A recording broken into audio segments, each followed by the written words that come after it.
The first definition is that ESG accounts for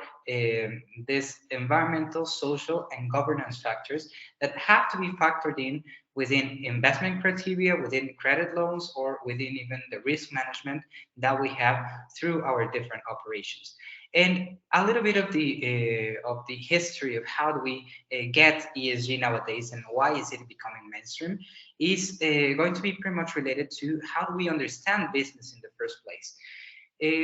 We should be pretty much starting as to define what is business as usual in terms of saying that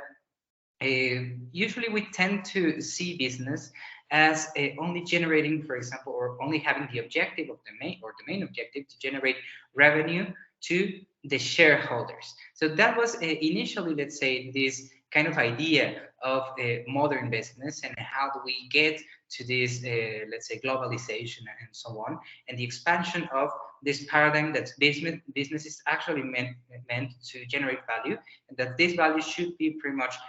separated and pretty much like developed for the shareholders that have pretty much invested this capital through the different businesses. So that is pretty much the traditional conception of business. And then we move to the second stage that is usually talking about philanthropy. So philanthropy is going to trying to change a little bit this perspective in terms of, well, yes, we're generating this economic value mainly for our shareholders, but usually out of some persons that are within the organization, they begin to say, well, I want to share this value generation to other, let's say, organizations or to this specific cause. And this philanthropy is usually linked to single individuals or, let's say, this kind of these articulated individuals that have this kind of consciousness that they want to favor a particular cause. Then we move to strategic philanthropy, for example, where by saying that strategic philanthropy is, let's say, like this kind of evolution of philanthropy, what we mean is that it is not longer going to be dependent on a single individual and the goodwill of that person or that group of persons, but it is also going to be talking about the strategy that these causes may have to, for example, the business that is being conducted. So an example of this would be, instead of, for example, if we are a financial company that is close to the community, such as, I don't know, community banks are currently, instead of saying, well, my cause is going to be, I don't know, to do reforestation when we are, for example, I don't know, an area that usually or traditionally has a lot of forest or does not have this kind of issue. But my personal cause, for example, is to generate this kind of reforestation. So that would be a philanthropy. But if instead of that, I do a social analysis and I understand, for example, that the access of women to different credits can actually foster this kind of equality or gender equality in a larger scale, not only because it allows, for example, for women to have much more impact within their communities, but also because they can pretty much understand their own needs in a different way, then that becomes a strategic philanthropy. And that is going to be, for example, if I develop a particular like approach of loans for women that are interested in this entrepreneurship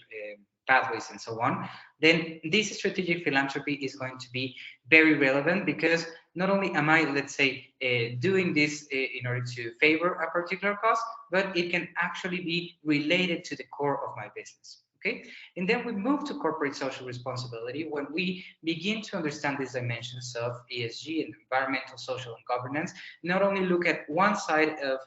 for example, this kind of philanthropy, but also in trying to, let's say, align this and begin to generate, let's say, a culture that, even though it is not going to be the main, let's say, purpose or the main way in which the business is operating, it is actually going to be quite linked to the possibilities that I have to generate this social license to operate and so on.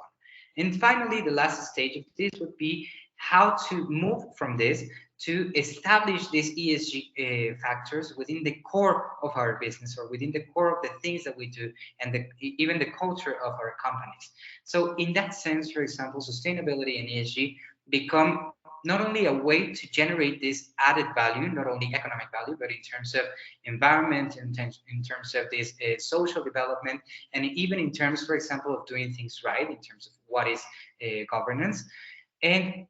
this can and has the possibility to generate these possible outcomes. So this sustainability and ESG is pretty much aligned to the capability that we have to achieve sustainable development as, let's say, understood like more widely, right? So we should be pretty much talking about sustainable development as the development that meets the needs of the present without compromising the ability of future generations to meet their own needs. This means that this definition that was outlined in Our Common Future in this famous report is not only about let's say meeting these needs that we have and even generating this economic value that we were pretty much pursuing in business as usual, but how do we generate this kind of value, and not only like for the shareholders, but to a wider array of people that may be related to our own operations.